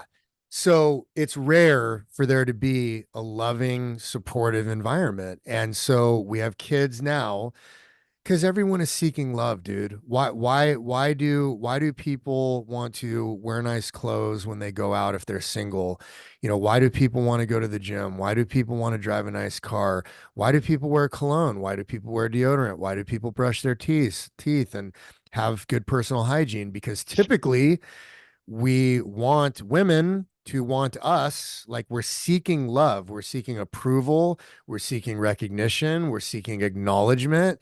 And if you don't get that in the home as a child, it's going to create a dysfunction where you're seeking that outside. And that's why you see little 13-year-old girls wearing fucking Daisy Dukes and makeup, right, right, because they didn't have a dad at home that hugged them and kissed them on the cheek and told them they're wonderful and told them they're special and told them they're amazing, that they deserve the best, and that I would do anything for you, honey. You are wonderful. You're my princess. You're my angel. Every little girl should be treated like that. And every little boy should be treated with honor and respect and also discipline, and be made to believe that the ultimate goal of a father, and I tell this to my son, I want you to be better than me. I hope you're taller than me. yeah, I hope you're stronger than me. I hope you're smarter than me. I hope you have more friends than I do. I hope you create more business opportunities than me at a younger age. I hope you surpass me at every single level. That is my number one goal as your father, is to coach you to not only replace me, but be better than me. So your son can be better than you. And that's how we fix this whole clusterfuck. And it all comes back to love in the home and the experience of the child. that and your fellow human beings that you're surrounded with on a daily basis. Encourage the people that you are surrounded by that they can do better, you know. So you are a fountain. Do you feel that you are surrounded by drains? And do you feel that that fountain never runs out of water? I don't let it run out of water. I just keep pushing on regardless of whatever fucking attack comes my way. I will swat the arrows away and I'll be like, fuck off. I'm doing my thing. Leave me alone. If you don't like what I'm doing, eat a dick. I'm going to keep doing what I do. And I wish you success as well. That is a level of spiritual fortitude that most people cannot comprehend. No, I can't even comprehend where it comes from sometimes. You know, I've been down, I've been downtrodden, I've been attacked, but I always seem to just fucking rise above it. I'm not the best physically fit. I'm very mentally fit. Um, there's a lot of shit I gotta work on still, and I know it, but it is what it is, man. Like I've been through some shit. Um, And I want to let people know that I've always been the encourager. Every time somebody starts an endeavor, I'm like, you fucking got this, man. Don't let anything stand in your way. You know what I mean? And I'm the same way. I'm like, just like last week, like before we were recording, I told you how somebody kind of got on my case, and I'm like, I'm not even gonna fucking respond to you because I don't want to go there. You're trying to fucking create drama, and I'm not going there. So I'm just gonna swap that arrow and keep fucking doing what I do, you know? The encouragement that you give others, is that you repeating what you experienced from your father? No. My father, okay, I love him to death, but I had to overcome the things that he has done, such as worry about every little tiny fucking grain of sand that is on the beach, stressing out about every thought, everything that comes his way is a struggle. And like you said to your son, be better than me, right? So I had to figure out, my dad never told me to be better than him. I just figured it out. I was like, I don't want to be that guy that sits and worries about every fucking thing and causes myself health problems because of it. Because you open the fucking door and it's like a pharmacy in there, right? So I don't want to do that. What can I do to not do that? So I had to figure that out myself. Are you saying that your dad had a big medicine cabinet full of drugs? Oh yeah, oh yeah, Yikes. yeah. Still. Uh, Mhm. oh, brother. I mean, Now we I talked I about, feel I feel like I'm in a position where I have to teach him now. But like, good luck trying to fucking teach an old dog new tricks, right? no, you have to just let people be, unfortunately. And it's funny too, I love because him to death still, man. Like he's always got my back. So whatever, dude. Like he could be how he is. We still connect, right? We still love each other. So that's the main thing. that's all that matters, dude, at the end of the day. And like, on this road, you can't force change on anybody. Like you No, just have I, to I let hold people. I hold no resentment towards him. I went on my own path. I went down the spiritual path. He does not compute with that. That's okay. But I've showed him some of my discussions with people, and he's like, "Holy shit, you're fucking like beyond me." He's told me that. He's like, "I have so much respect for you because you're such a great talker, and you've got these awesome people on your show. I don't know how the fuck you did it." And I'm like, "It's just something I feel like I have to do. I feel like I have to do it, but at the same time, I love doing it." You know what I mean? 100%. 100%. And you're no exception, my friend. Yeah, I love this. I love this. And I think there was so many years that I had a blockage in the throat chakra because I was surrounded by a bunch of simple-minded people that thought football was important. And Well, yeah, yeah. it wasn't until I became okay being the lone wolf and started to wander off into the mountains with a backpack and a hammock and a bag of mushrooms and a bonfire, and really like just take my shoes off and connect to this earth and ask questions, and Hmm. who are we? Where did we come from? And what are we supposed to be doing? And the answer is it's not out there. It's It's not right in out here, bro. 100%. It's always in here. The kingdom of heaven is here, in here, dude. And like, sometimes I feel like I have it all, and sometimes I feel like I don't have anything. But the main thing is to hold on to the fact that you have fucking everything, even when you got shit in the physical, you know? My wife has this thing up on the bar. It's like one of those motivational quotes, but it's like this wooden rectangular kind of cube thing. And in cursive writing, it says, the secret to having it all is knowing you already do. Oh, yeah. Yeah.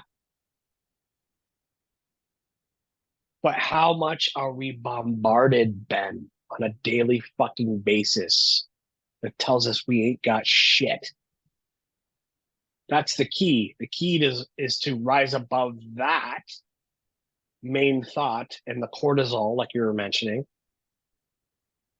A lot of it is mind warfare. Well, Keep your fucking why do you think the flicker rate puts people in an alpha state? I mean, right.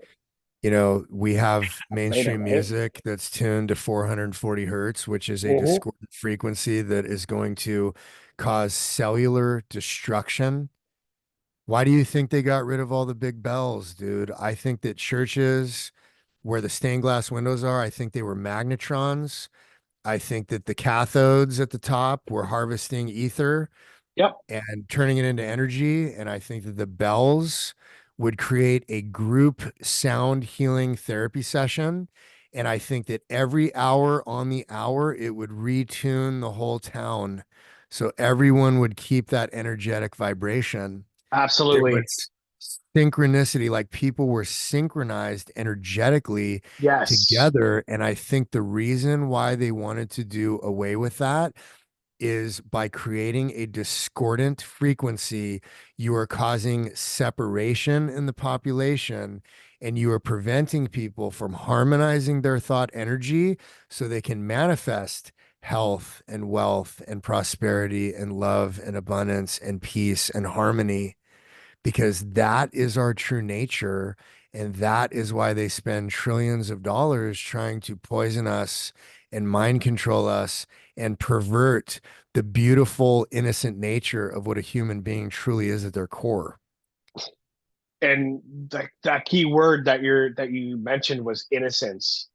I really do miss my innocence. I've said that before. I said I miss my innocence. I miss being able to uh, go up to anybody that I see and say, I love you. You know, why can't we do that anymore? There's got to be some kind of, there's something in the way.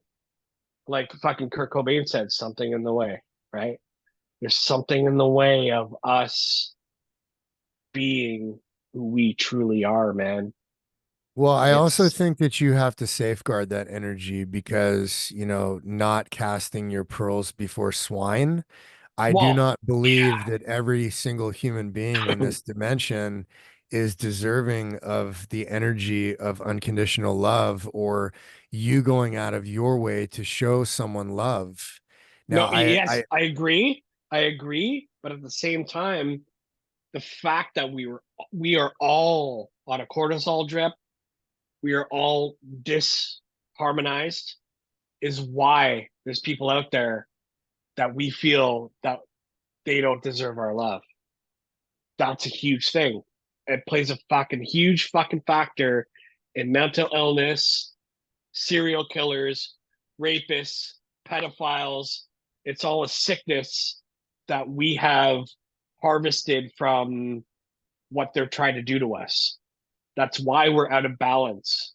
And when you were talking about how the church bells and everything was a huge gathering where people could get together, these beautiful cathedrals that we built because we were in tune with each other at the time, and we could come to this one place and heal and go out and create beautiful things. That's what we're missing. Who killed it? And that's why we're so out of fucking harmony with each other. And that's why I miss my innocence. You still Maybe that's have where I it, came dude. from. If you I work at know. fucking Costco and you're walking around with a smile and you're cracking jokes and you're in a good mood, dude, you're still there. I Now you know, just but gotta go ahead. my problem is that not everybody else does. Where do I get that from? Maybe I got that from a fucking past life that came in here that is in this body now. Maybe that's my soul shining through all the shit that I got to deal with. Why isn't everybody else like that? Because we're disharmonized. We're not together, you know? Do you know what I'm saying? Well, yeah, but remember, so you are no longer in your pod in the Matrix, and most people are. Right. So I realize you're that too. Yeah. when Neo woke up and he looked around at tens of thousands or hundreds of thousands of other human beings in the pods, like he's not going to be able to forcibly wake any of them up. Right. Even Right. if he cut one open with a knife and tried to shake them, they're not waking up. They are gone. Hmm. And when, unfortunately, I mean, this is like tough love, but that is how most people are operating in this dimension. And when you remove yourself from even making the attempt, so the way I look at it is this: I like to talk into a microphone. I put energy out into the universe, and the people with eyes that can see and ears that can hear will They will respond. come. They will come. Like in Field of Dreams, if you build it, they will come. That's exactly what that movie was talking about. If you choose not to take action once you become awake, what are you doing? And this is why the Bible also says faith without works is dead, right? Because if you're awake and you're sitting on your fucking behind and not doing shit about it, then what the fuck are you living for?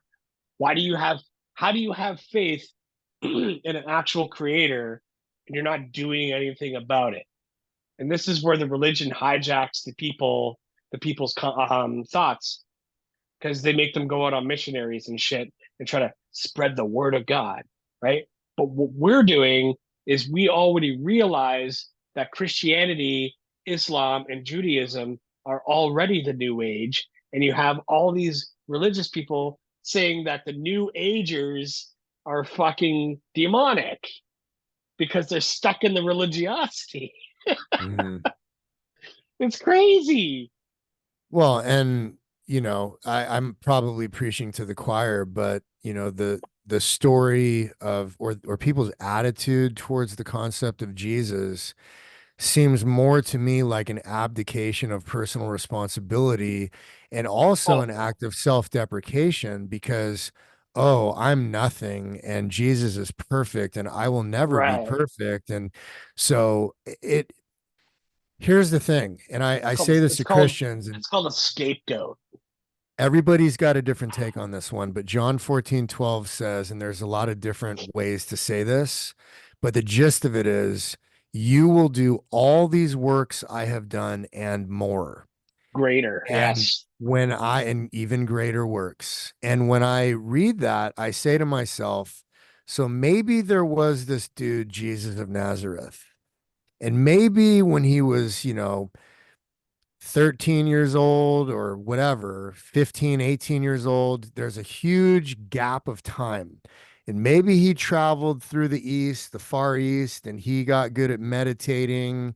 The Christians are going to Maybe, talk about that though, of course not. But what I'm saying is maybe he because was a it's Jedi. not in the Bible. Yeah, maybe Maybe he's. Buddha was a Jedi and Krishna Oh was a yeah, Jedi yeah. and Jesus was the only one who wasn't was Muhammad because he was a psycho pedophile who used to chop people's heads off. Um, but people aren't ready for that conversation. Peace be upon him. You need to read Power versus Force by David Hawkins because Dr. David Hawkins, I believe, is one of the few people that attained a level of consciousness that we refer to as enlightenment in Western civilization. And he is fucking phenomenal. And he's also the pioneer of applied kinesiology. And what they applied kinesiology basically tests your strength or weakness at a specific muscle based on stimuli. So let me give you a double blind example of what they discovered. They had a room full of people. They had no idea what they were doing, but they agreed to participate in a study. And the experimenters did not know what was in the envelopes, but envelope A contained organic vitamin C crystals, and envelope B contained aspartame.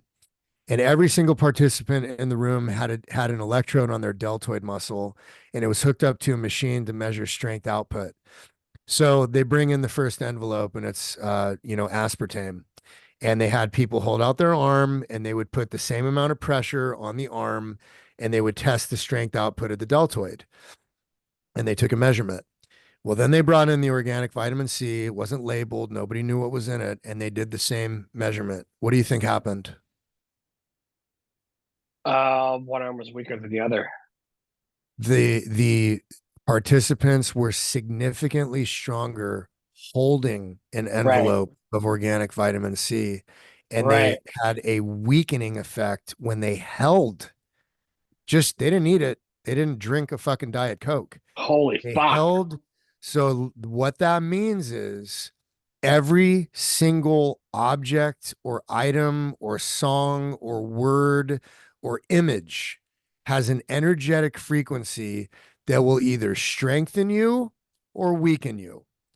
And so power versus force dives into the study of the levels of consciousness. And this has to do with what we talked about earlier with the World Peace Group and harmonizing thought energy. Right. What David Hawkins discovered is that based on your level of consciousness, you influence the consciousness of a certain number of individuals in your nearby area, your surroundings, right? So someone like a Jesus or a Buddha or a Krishna that calibrates at a level of 1000 has the energetic capacity to uplift consciousness in the entire field of this realm. God And damn. as you go down the list, like you will find others. Like there was this Shaolin monk named Huang Po, and he was a recluse who lived in the mountains, and he did write a couple books, but this guy supposedly calibrated in the 900s. You look at somebody like Nisargadatta Maharaj or Ramana Maharshi, who were one of probably the only legitimate Hindu sages. I think I have to include Paramahansa Yogananda in that because he wrote the autobiography of a yogi, and he's also the founder of the Self Realization Fellowship, which is a wonderful organization. And they do a lot of amazing things. But as you go down the ladder of consciousness, you get closer and closer to falsehood, which is the current paradigm that we're living in. So that's anything that calibrates below the level of 200. The level of 200 is called integrity. And then you get up into the higher levels. Now, this is why I tell you that your story about your childhood and loving everyone is so rare because that's the level of someone like Gandhi. That's called 500. It's very, very rare for a human being to attain the higher levels of consciousness beyond the levels of reason because reason and intellect dominate the levels between 400 and 499. And there's a heroic leap into love when you get into the 500s. You would Jeez. you would love this book because somebody like you feeling the way you feel about the world despite all the evil and depravity and negativity and the bombardment of all of this negative energy, somehow you have created a force field around yourself that allows you to continue vibrating at a level of love. It is very, very rare. Now, if you read this book and you understand the levels of consciousness, and then you start studying this world peace group and what happens when you bring a group of people together that harmonate at that frequency, then all of a sudden, exponentially, that energy goes out into the universe and increases the buoyancy of the entire fucking field, bro.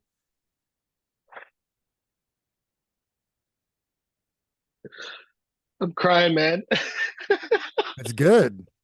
I cry a lot, dude. When I like if I'm barefoot, in the morning, like so I have this routine in the morning where I'm up by 5 no matter what, and I don't have any caffeine until after I've walked the dogs, done my grounding, and jumped in the pool and seen the cats and fed all I do all this shit before I have caffeine. But sometimes before the walk, I'll drop a microdose and I'll watch the sun come up while I'm walking Right, my dogs, and the sun will come up through these fucking big redwoods down the street at the park, and it's completely silent, and then I get home and I take the shoes off and I'll go ground and I'll look right at the sun because I only wear glasses at night to protect me from the blue light wavelength. So these right, are right. red. So I don't do sunglasses during the day at all. And I'll look right at the sun. And sometimes I'll get a download and I will drop to my knees and crying tears of joy because it's a level of spiritual ecstasy that is just profound. I still think that there is so much beauty and wonder in this realm, and that's something that will never ever be taken away from me again. Yeah, man. I totally agree. Like I tell people about the sun gazing all the time, and they're like, "You're fucking crazy." I'm like, "Whatever. You can call me fucking crazy as much as you want, dude. I'm over that shit. I'm so over it, you know?" I think crying is phenomenal. And you know what I think it is too? I think that it's the Kundalini. If you're not crying tears of sadness, that's different. If you're No, crying it's total tears of joy, man. inspiration, joy, and spiritual ecstasy, what I believe that is an overflow of cerebrospinal fluid pressure in the brain because the Kundalini is activated when we hear truth, when we Yeah, are yeah. inspired, inspiration, I right? also feel a pang in my heart too. Like a little bit of a like a little pang. And I know it's love. I know it's healthy. It's not like a it's not like a heart palpitation. It's like a pang where it's like a deep like squeeze on my heart. Like it's like I it tells me that the creator is like showing his love to me, and he's like, boom, you know Well, I'm and you there, need you to know? move that through the body, and being Yeah. barefoot on the dirt of the grass is important. And when you have these experiences, like you will find that like your body will do these contortions where you are stretching and flexing and moving and popping the joints and the spine. Yes. And you have to move the energy around because it cannot be stationary. And I think that's an anti-aging modality and a consciousness raising modality, and I know it's Kundalini, 100%. Another thing about moving all the time is that my job entails me to walk probably about 20 kilometers a day. So I'm constantly moving. And if somebody wants to tell me to like, they're always like, Dave, why don't you get a fucking job inside? I'm like, because I'm going to be fucking standing around like a robot. I don't want that shit. I want to be moving, moving all day, helping people, interacting with people is great. I love it. But if I'm standing there like on a fucking cash machine, then I'm a robot. But if I'm outside pushing the fucking carts, which is what I do, I love it because I'm listening to music. I'm fucking being positive. I'm helping people, and I get attacked for it by management because they don't want me listening to music because it's a safety hazard. You can't hear a car coming behind you when you got your speaker on. Bullshit. I'm 45 years old. Leave me the fuck alone. Right. But I'm always moving. And when I'm always moving, I'm good. If I'm not moving, I'm going to be a fucking robot. And I don't want to be that because if I'm a robot, then I'm going to be fucking miserable. And you don't Well, and want your miserable baby. fucking blood goes, your blood goes stale. And I mean, Yeah, movement is life, dude. absolutely. Like water. Yeah. Like Well, water. and what did Bruce Lee said? Be like water. He also said, never utter a negative word about yourself because we program our life with our words. Our brain does not know that. And so many people these days are hashtag FML. And Oh so yeah. they'll Oh yeah. oh, and I mean, like, I'll say fuck my life, but I'll say cancel delete because I'm not going to fucking be subject to that programming. Right. But people don't realize that I mean, they are giving away their personal power, and they are manifesting what they want to avoid most of the time with their thoughts and their words. And I believe that we have been implanted with this inner critic that is so self-deprecating that we almost reach a point where we don't even believe that we deserve what we think we want. And Oh, for sure. when we overcome that and realize that that voice is full of shit and we can create anything we want in this reality, then we start to step into our power. I fucking love it. Ben, I'm gonna close off the discussion. We could probably talk for 8 fucking hours. And these are the best guests that I have on is people I can have on, never fucking met you face to face. Uh, we had a brief encounter on WhatsApp earlier today, and I was like, let's get it. And you're like, yeah, let's go. Cool. Fucking amazing, man. Let my audience know where they can find you, please. I'm going to put your So link tree in the show notes, but just let them know. So my TikTok blew up there for a while before they started hammering the shit out of me, but I do have 230,000 followers on TikTok. That's My amazing. handle is called unchained.brain, and I do have a Telegram channel that's Unchained Brain. I mean, if you look at my link tree, all of my links are going to be there. I do have a merch store, so if you like the Building 7 shirt, I got some pretty fucking dope t-shirts on my website. It's called unchainedbrain.co, but everything is in my link tree. That's the best way to do it. That's what I got. Yeah. I tell people go to my Instagram, click on the link tree in the bio, you're good to go. Yeah, dude, fucking amazing discussion. I'm going to send you the video and the audio, and you can do what you want with it. I would appreciate if you did some work and promoted all that shit. Fucking amazing, Yeah. man.